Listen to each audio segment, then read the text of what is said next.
Nah, di dalam chapter 4 ini membahas mengenai bagaimana kita menilai kondisi global. Jadi kalau yang tadi kita menilai kondisi ekonomi, nah ini menilai kondisi global. Kenapa kita perlu menilai kondisi global? Karena seperti yang dijelaskan sebelumnya dalam berbisnis, kita tidak hanya memikirkan bisnis kita sendiri, tapi juga bagaimana perkembangan bisnis ke depannya, bagaimana kondisi industri yang ada di lingkungan bisnis tersebut.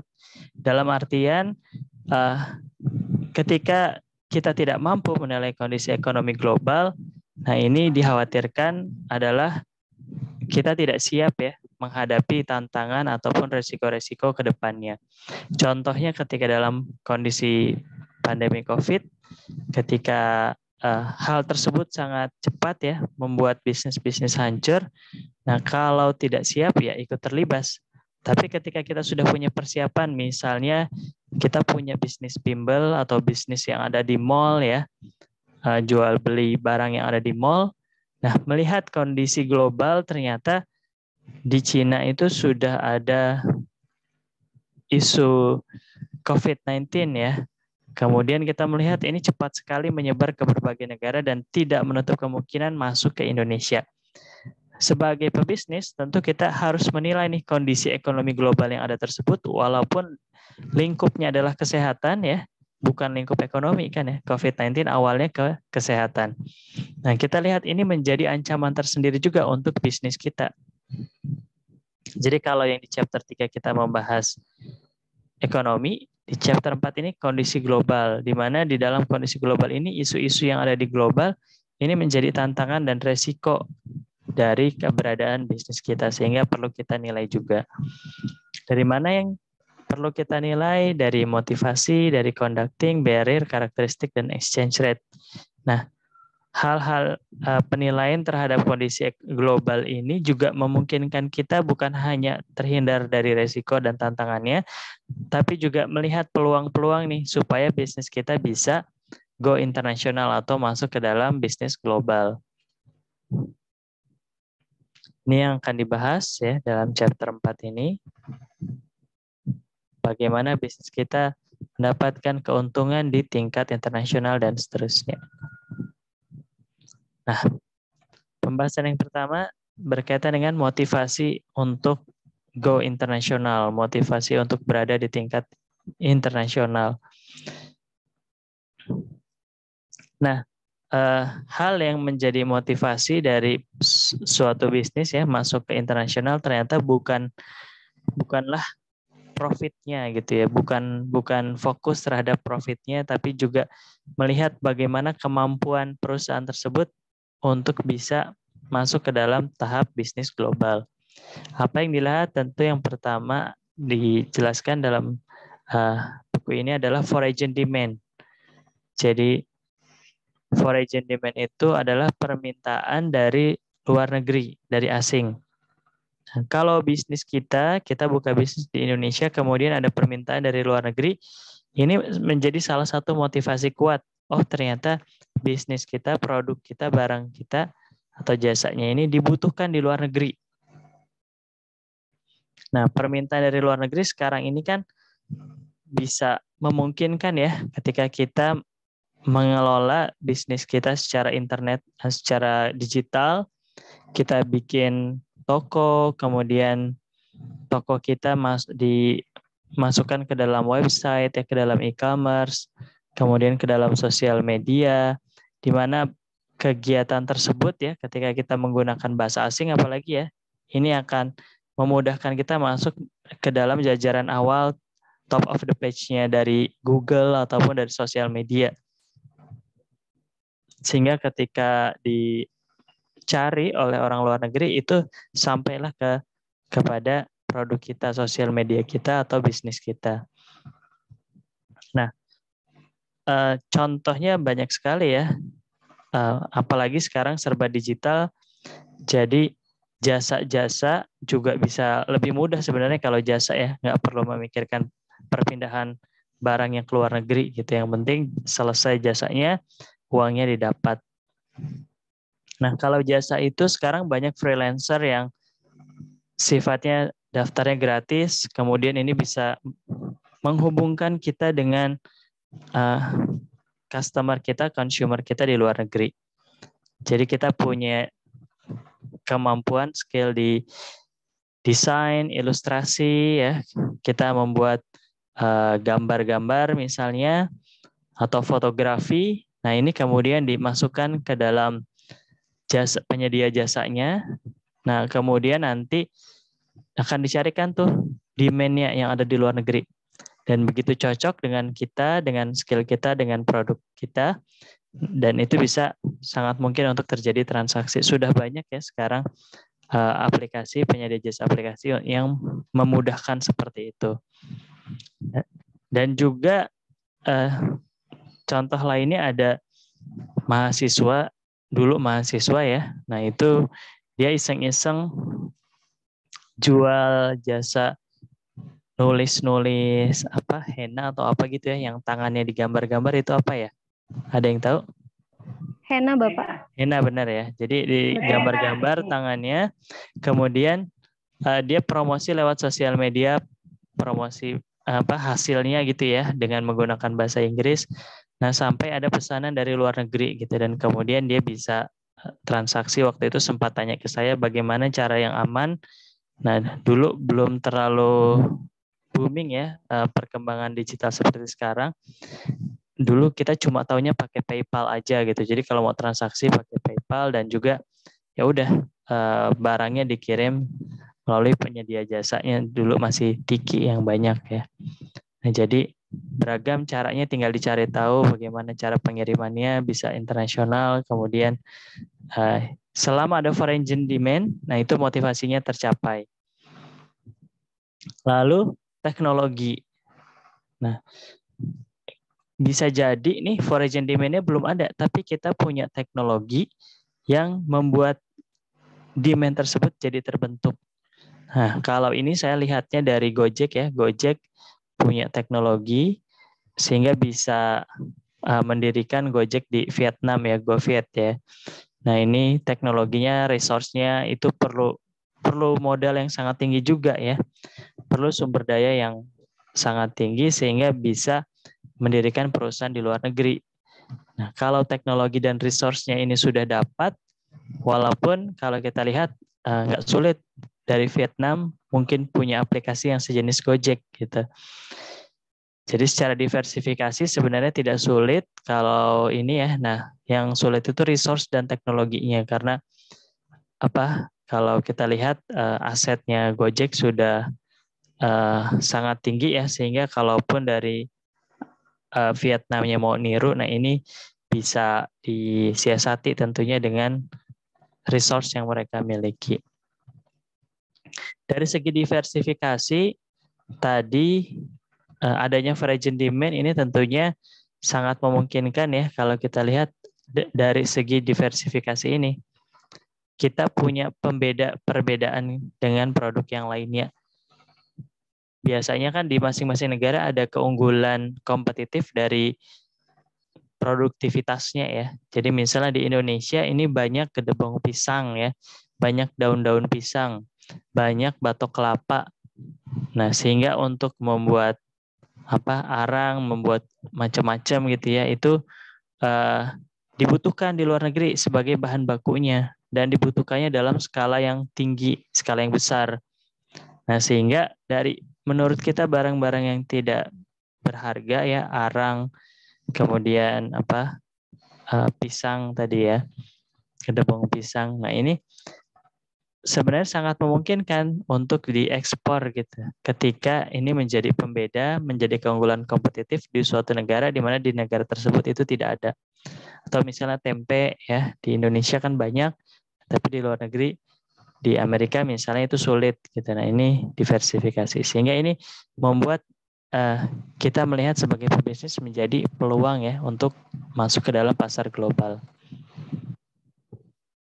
Nah, conducting dalam peredarannya tentu ini membuat kita perlu berpikir berkaitan dengan importing dan exporting, khususnya dari segi yang barang ya. Kita melihat dari sisi importing adanya kebijakan tarif dan kuota ini untuk membatasi importing. Lalu dari sisi exporting, nah ini ada yang memudahkan ya, yakni internet. Jadi ada kebijakan yang juga mendukung dan juga membatasi dari kegiatan ekspor import atau kita masuk ke dalam pasar global. Nah, kita juga bisa lihat dari balance of trade, dari neraca perdagangan di suatu negara. Kalau kita lihat, kalau di Indonesia ya umumnya import kita jauh lebih besar daripada ekspor kita. Nah ini menjadi neraca yang defisit. Kita tinggal melihat bagaimana potensi-potensi yang bisa dilakukan dalam hal tersebut. Direct foreign investment ini berkaitan dengan dana asing yang masuk ke Indonesia untuk investasi. Pilihannya transportation, barrier, teknologi, dan lower cost. Semakin keluar, direct foreign investment ini semakin mudah untuk masuk ya, semakin tinggi gitu untuk pemodal asing masuk ke Indonesia. Lalu outsourcing yang pada dasarnya ini juga membantu mengembangkan bisnis di tingkat global. Nah, dengan adanya outsourcing ini didapatkan lower cost labor, jadi tenaga kerja yang murah. Kalau kita lihat India, Cina itu menjadi negara outsource tenaga kerja yang paling dominan ya, paling disukai oleh pemodal asing karena memang tenaga kerjanya sifatnya murah. Indonesia juga murah, tapi di Indonesia masih sering ada demonstrasi, ada penolakan ya berkaitan dengan hak tenaga kerja yang murah tersebut. Strategic alliance. Nah ini untuk pengembangannya juga. Jadi kita bisa melakukan strategic alliance dengan joint venture atau international licensing. Nah kalau kita mau mendirikan perusahaan di luar negeri, tentu biasanya ada banyak hambatan-hambatan yang nanti akan dibahas setelah bagian conducting.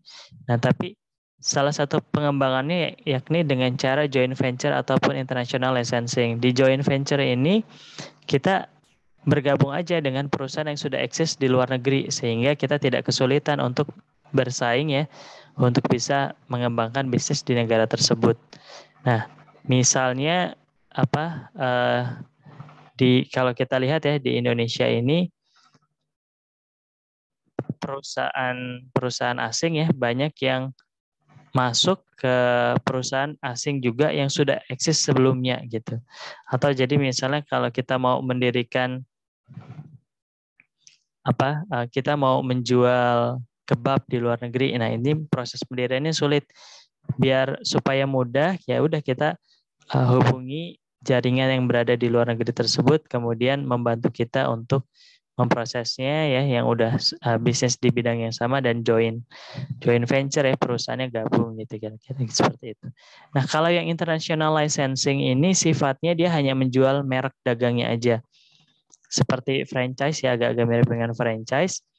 Contohnya itu misalnya Coca-Cola dia menjual hak mereknya ke Indonesia. Jadi ada perusahaan Indonesia, Coca-Cola Indonesia namanya, dia membeli hak merek dari Coca-Cola yang ada di luar negeri. Nah, jadi dia sebenarnya dia perusahaan Coca-Cola Indonesia, tapi dia membeli hak mereknya aja gitu. Dan nanti ketika sudah dapat international licensing-nya, dia bisa untuk memproduksi Coca-Cola di Indonesia, kira-kira seperti itu. Nah, dengan cara tersebut, si Coca-Cola yang berada di luar negeri tidak kesulitan untuk masuk ke Indonesia. Jadi misalnya tadi Gojek kalau menggunakan nama Gojek di Vietnam itu sulit gitu. Tapi kalau Gojek dia menggunakan nama GoViet, mendirikan perusahaan dulu dari Vietnam, kemudian dananya masuk ke Vietnam, ke GoViet tersebut ya untuk mengelola bisnis yang ada di sana. Nah itu termasuk international licensing juga, kira-kira seperti itu. Barrier to international business, nah barriernya jelas ada aturan ya, baik itu dari NAFTA, GATT, WTO, Latin Amerika, European Union. Nah ini hal-hal yang menghambat kalau sekarang ini kita banyak aturan dengan Cina ya, masyarakat ekonomi ASEAN ya. Nah, kemudian apa? China ASEAN Free Trade Agreement. Nah, itu juga termasuk barrier, batas-batas yang dibuat untuk ya ada batas yang untuk memudahkan, ada kebijakan yang dibuat untuk memudahkan, tapi di sisi lain juga membuat rules-nya gitu, aturan supaya tidak saling merugikan. Nah, ini fungsinya protection dan punishment. Jadi kalau seharusnya dengan adanya kebijakan tersebut, produksi dalam negeri ini bisa tetap terjaga, terproteksi. Di sisi lain, ini bisa menghukum pihak-pihak yang yang melanggar kebijakan tersebut. Disagreement ini berkaitan dengan environment, labor, bribery, taxation. Lalu karakteristik. Nah, di tingkat global kita juga perlu ya wajib melihat karakteristik yang ada di luar negeri tersebut, budayanya ya. Nah, kalau kita lihat budaya ini kan menjadi sangat penting ya. Kalau di Indonesia kita lihat banyak perusahaan-perusahaan asing yang mencoba nih memahami culture yang ada di Indonesia, misalnya McD ada menu nasi uduk pagi-pagi misalnya ya. Nah, itu contoh untuk memperhatikan budaya yang ada di dalam Indonesia. Nah, begitupun kalau kita ingin berbisnis di luar negeri, kita lihat misalnya tadi kita mau jualan sarapan ya, sarapan yang di sana yang laku apa. Kalau kita jual nasi uduk belum tentu laku, misalnya seperti itu. Lalu karakteristik perekonomian juga perlu dilihat. Di negara kapitalis tentu berbeda dengan di komunis dan sosialis ya. Nah, di mana sistem ekonomi ini nanti akan berpengaruh terhadap keberlangsungan eksistensi dari bisnis kita. Kalau di negara kapitalis tentu ini akan bersifat lebih liberal ya. Jadi kita lebih bebas untuk melaksanakan praktek-praktek bisnis. Nah, tapi ya pesaing ketatnya ada di industri yang sejenis di bidang kita. Kalau mereka merasa terancam karena mereka sudah eksis duluan, itu bisa dengan mudah ya mengatasi bisnis kita. Nah, di sisi lain ada sistem perekonomian komunis, di mana di dalam sistem ini negara yang membatasi. Jadi secara individu ini akan kesulitan untuk bergeraknya. Nah, ini karakteristik dari segi kondisi ekonomi yang tadi sudah dibahas juga. Pertumbuhan ekonomi, sensitivitas, nah ini menjadi ukuran ketika kita ingin masuk ke dalam pasar global.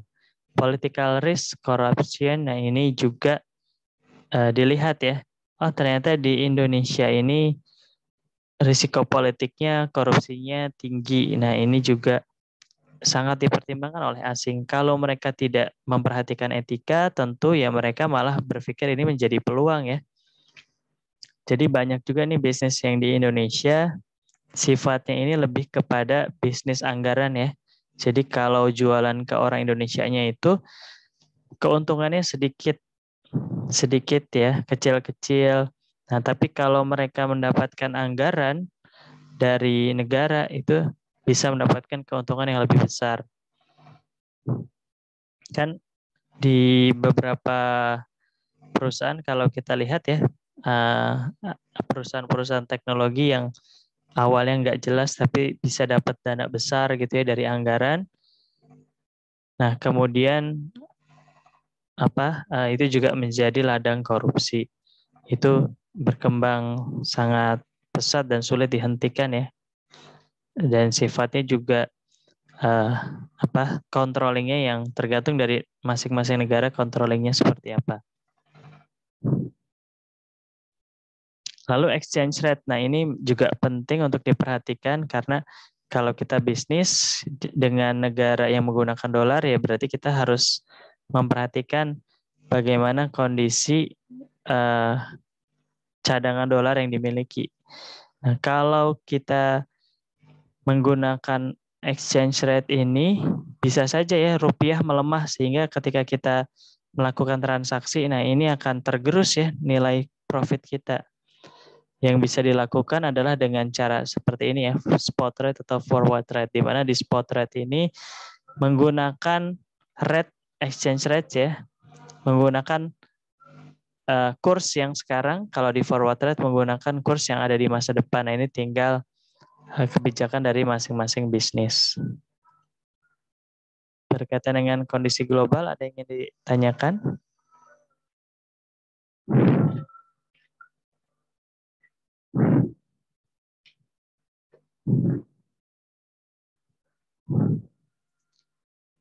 Ada berkaitan dengan kondisi ekonomi dan juga kondisi global.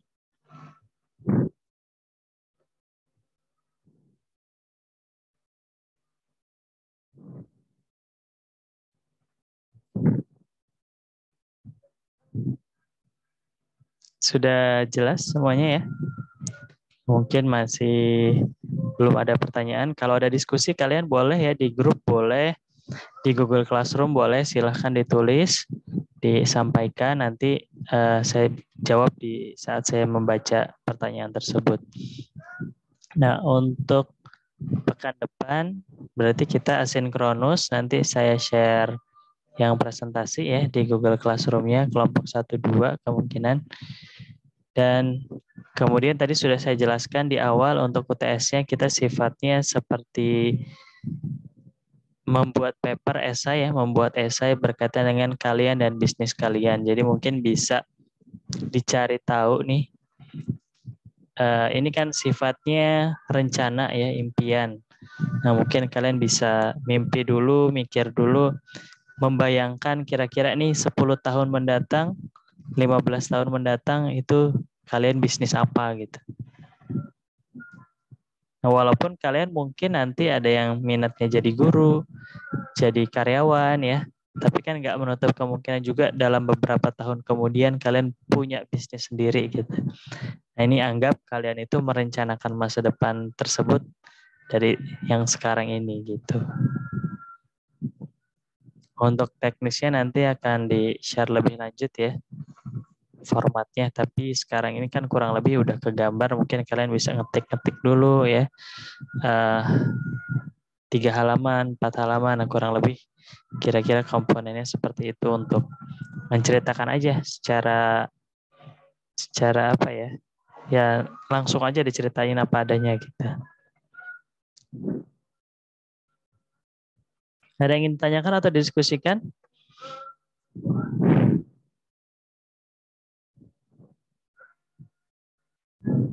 Untuk tugas-tugas ada yang kesulitan? Nggak ada. Kalau nggak ada kita cukupkan ya. Sudah azan juga, mungkin bisa persiapan sholat, kemudian tidur siang ya.